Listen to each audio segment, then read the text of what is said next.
ಒಂದು ಕಾಲೇಜ್ ಫೆಸ್ಟಲ್ಲಿ ಏನೇನು ಅವಾಂತರಗಳು ಆಗುತ್ತೆ ಅನ್ನೋ ತಿಳ್ಕೊಬೇಕು ಅಂದರೆ ಈ ಸಿನಿಮಾನ ನೋಡಬೇಕು. ಎಲ್ಲರಿಗೂ ನಮಸ್ಕಾರ. ರಾಜಧಾನಿ ಐಕ್ಳು ಚಾನಲ್ಗೆ ಸ್ವಾಗತ. ಅತಿ ರೆಡಿ. ಇದು ಮಲಯಾಳಂ ಸಿನಿಮಾ. ಟೊವಿನೋ ಥಾಮಸ್ ಮತ್ತು ವಿಶಾಲ್ ಜೋಸೆಫ್ ಆ್ಯಕ್ಟ್ ಮಾಡಿರೋ ಸಿನಿಮಾ. ಈ ಸಿನಿಮಾ ನೋಡ್ಕೊಂಡು ಬಂದಮೇಲೆ ನನಗೇನು ಅನ್ನಿಸ್ತು ಅನ್ನೋದನ್ನ ನಾನು ಹೇಳ್ತೀನಿ. ಚಾನಲ್ಗೆ ಯಾರಾದರೂ ಹೊಸ್ದಾಗಿ ಬಂದಿರೋರು ಇದ್ದರೆ ಸಬ್ಸ್ಕ್ರೈಬ್ ಮಾಡ್ಕೊಳ್ಳಿ. ಬನ್ನಿ ಮ್ಯಾಟ್ರ್ ಮುಗಿಸೋಣ. ಕಮಾನ್.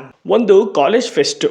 ಆ ಕಾಲೇಜ್ ಫೆಸ್ಟಲ್ಲಿ ಒಂದು ಘಟನೆ ನಡೆಯುತ್ತೆ. ಆ ಘಟನೆಯಿಂದ ಹೀರೋ ಅವರ ಅಣ್ಣ ಯಾರಿಗೂ ಸಿಗದಿರೋ ಥರ ಆಗ್ತಾನೆ. ಇದನ್ನ ನೋಡಿದಂಥ ನಮ್ಮ ಹೀರೋ ಅಂದರೆ ಸ್ಯಾಮ್ ಕುಟ್ಟಿ, ವಿಶಾಲ್ ಜೋಸೆಫ್, ಇವರು ಕಾಲೇಜಿಗೆ ಸೇರ್ಕೋತಾರೆ.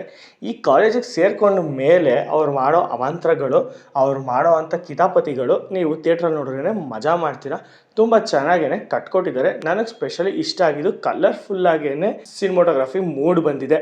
ಆ ಒಂದು ಇನ್ಸಿಡೆನ್ಸಿಂದ ಕಾಲೇಜಲ್ಲಿ ಫೆಸ್ಟ್ ಬೇಡ ಅಂತ ಸ್ಟಾಪ್ ಮಾಡಿರ್ತಾರೆ. ನಮ್ಮ ಸ್ಯಾಮ್ ಕುಟ್ಟಿ ಸುಮ್ಮನೆ ಇರೋ ಮಗನೇ ಅಲ್ಲ, ಹೇಗಾದರೂ ಮಾಡಿ ಫೆಸ್ಟ್ ಮಾಡಬೇಕು ಅಂತ ಫಿಕ್ಸ್ ಆಗ್ತಾನೆ. First year, second year, third year ಆಗಿ ಫೈನಲ್ ಇಯರ್ಗೆ ಬಂದಾಗ ಫೆಸ್ಟ್ಗೆ ಅಪ್ರೂವಲ್ ಕೊಡ್ತಾರೆ. ಅದಾದಮೇಲೆ ಸಿನಿಮಾ ಬೇರೆ ರೂಟ್ಗೆ ತಗೊಳುತ್ತೆ. ಸ್ಯಾಮ್ ಕುಟ್ಟಿ ಮತ್ತು ಕುಟ್ಟನ್ ಫೇಸ್ ಆಫ್ ಆಗೋ ಸೀನ್ ಇದೆಯಲ್ಲ, ಅದು ಯಾಕೋ ನನಗೆ ಸ್ವಲ್ಪ ಕನ್ವಿನ್ಸಿಂಗ್ ಅನ್ನಿಸ್ಲಿಲ್ಲ. ಸಿನಿಮಾದ ಓಪನಿಂಗ್ ಸೀನು, ಮುಂದೆ ಆಗ್ತಾ ಇರೋ ಸೀನ್ಗಳನ್ನ ನೀವು ನೋಡ್ತಾ ಇದ್ರೆ ಆರಾಮಾಗಿ ಈ ಸಿನಿಮಾ ಎಲ್ಲೋಗಿ ನಿಲ್ಲುತ್ತೆ. ನೆಕ್ಸ್ಟ್ ಏನಾಗುತ್ತೆ ಅನ್ನೋದು ಈಸಿಯಾಗಿ ಗೆಸಸ್ ಮಾಡ್ಬೋದಾಗಿತ್ತು. ಈ ಸಿನಿಮಾದಲ್ಲಿ ಮಜಗಳ ಎಲಿಮೆಂಟ್ಸು ತುಂಬ ಕಡಿಮೆ ಆಯಿತು. ಯಾಕಂದರೆ ಆಲ್ಮೋಸ್ಟ್ ಎಲ್ಲ ಪ್ರೆಡಿಕ್ಟ್ ಮಾಡಿಬಿಟ್ಟಿರ್ತೀವಿ ಏನಾಗುತ್ತೆ, ಎಲ್ಲೋಗಿ ನಿಲ್ಲುತ್ತೆ ಅಂತ.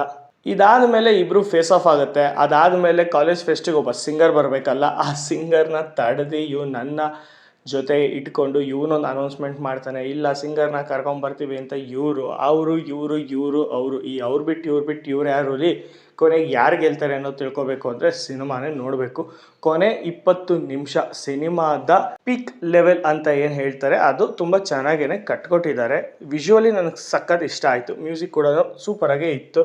ಅಂದಾಗೆ ಕತೆ ವೈಸೇ ನಾನು ಸ್ವಲ್ಪ ಚೆನ್ನಾಗಿ ಟ್ವಿಸ್ಟ್ ಆ್ಯಂಡ್ ಟರ್ನ್ ತಗೊಂಡಿದ್ದರೆ ಸಖತ್ತಾಗಿ ಇರ್ತಾಯಿತ್ತು ಅಂತ ಹೇಳಬಹುದು. ಈ ಸಿನಿಮಾಗೆ ಹೀರೋಯಿನ್ ಅಂತ ಅವಶ್ಯಕತೆ ಇರಲಿಲ್ಲ ಅಂತ ಅನಿಸುತ್ತೆ. ಜಸ್ಟ್ ಹಿಂಗೆ ಬಂದು ಹಂಗೆ ಹೋಗೋ ಥರ ಪಾತ್ರ, ಆ ಪಾತ್ರಕ್ಕೆ ಅಷ್ಟು ವೆಯ್ಟೇಜು ಇರಲಿಲ್ಲ.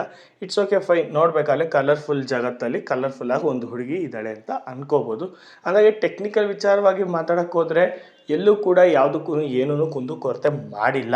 ಸಖತ್ತಾಗೇನೆ ಬಂದಿದೆ ಸಿನಿಮಾ. ಆಲ್ಮೋಸ್ಟ್ ಈ ಸಿನಿಮಾದ TV rights, OTT rights sale ಆಗಿದೆ ಅಂತ ಸಿನಿಮಾ ತಂಡದವರೇ ಓಪನಿಂಗ್ ಕಾರ್ಡಲ್ಲಿ ಹಾಕಿದ್ದಾರೆ. ಅಂದಾಗೆ ಹೇಳಬೇಕು ಅಂದರೆ ಬಜೆಟ್ ರಿಕವರಿ ಆಗೇ ಆಗುತ್ತೆ, ಸೇಫ್ ಆಗೇ ಆಗ್ತಾರೆ, ಪ್ರಾಫಿಟಲ್ಲಿ ಇದ್ದೇ ಇರ್ತಾರೆ. ಇದು usual formula of Malayalam cinema industry ಅಂತ ಹೇಳ್ಬೋದು. ಅಂದಾಗೆ ಈ ಸಿನಿಮಾನ ಒಂದು ಕಾಲೇಜ್ ಯೂತ್ ಹುಡುಗರುಗಳು, ಇವಾಗಿನ ಜೆನ್ಸಿ ಹುಡುಗಿರು ನೋಡಬೇಕು ಅನಿಸಿದ್ರೆ ಆರಾಮಾಗಿ ಹೋಗಿ ನೋಡಿ. ಒಂದಷ್ಟು ಮಜಗಳಿರೋ ಎಲಿಮೆಂಟ್ಸ್ಗಳು ಇದೆ, ಅದು ನಿಮಗೆ ಸ್ವಲ್ಪ ಕನೆಕ್ಟ್ ಆಗುತ್ತೆ ಅಂತ ಹೇಳ್ತಾ ಇದಾಗಿತ್ತು ನನ್ನ ರಿವ್ಯೂ. ಹೋಗಿ ಬರಬೇಕು. ಧನ್ಯವಾದಗಳು. ಶುಭ ದಿನ. ಅಂದಾಗೆ ಗೊತ್ತಲ್ಲ, ಚಾನಲ್ಗೆ ಸಬ್ಸ್ಕ್ರೈಬ್ ಮಾಡ್ಕೊಳ್ಳಿ. ಬಾಯ್.